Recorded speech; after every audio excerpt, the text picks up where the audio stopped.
தேவனே நான் ஓமதண்டையில் இன்னும் நெருங்கி சேர்வதே என் ஆவல் பூமியில்.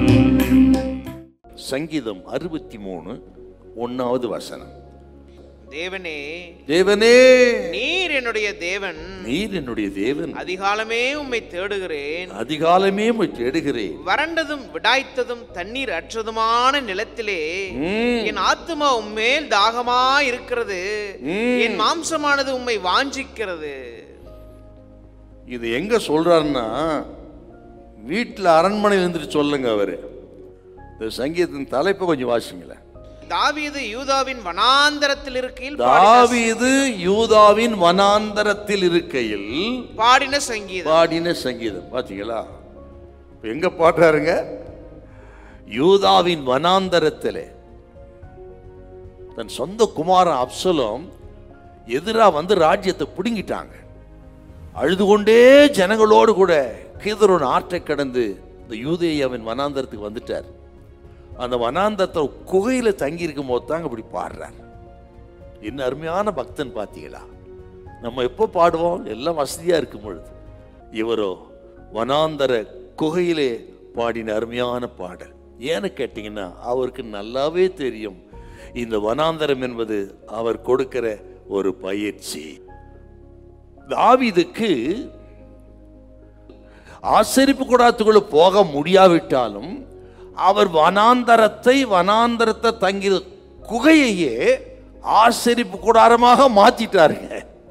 சோத்திர பலிகளை செலுத்தினார், ஆராதித்தார், பாவ அறிக்கை செய்தார், தேவனோடு ஐக்கியம் கொண்டார். இதுதான் ஆசீர்வாதத்தில் நடக்குது. அதைத்தான் இவர் தான் இருந்த குகையிலே அப்படி செஞ்சார். அதுதாங்க இந்த 63ஆம் சங்கீதம். எல்லாம் வசதியா இருக்கும்போது ஆராதிப்பது, கர்த்தர் நல்லவன் சொல்றதெல்லாம் இயல்புதான். ஆனால் எல்லாவற்றையும் இழந்தாலும் சரி, என் மீட்பர் உயிரோடு இருக்கிறார், என் கண்கள் அவரை காணும், என் சொந்த கண்களே அவரை காணும் என்று சொல்வதுதான் கிறிஸ்தவன். இது ஒரு பயிற்சியின் எடான விசுவாசித்தா தான் அப்படி சொல்ல முடியும். கர்த்தர் சொல்றார், இன்னைக்கு எல்லாவற்றையும் இழந்து இருக்கலாம். ஒரு காலத்துல ரொம்ப நல்லா இருந்து இன்றைக்கு எல்லாம் இருந்து ஒரு வருமானமும் இல்லாம நீங்க வெறுமையா இருக்கலாம். இன்னைக்கு ஒரு காலத்துல அநேகருக்கு வாரி கொடுத்து இருப்பீங்க, அநேகர் வாழ வைத்து இருப்பீங்க, அநேகருக்கு நீங்கள் ஒரு ஆசீர்வாதத்தை வாய்க்காலா இருந்திருப்பீங்க.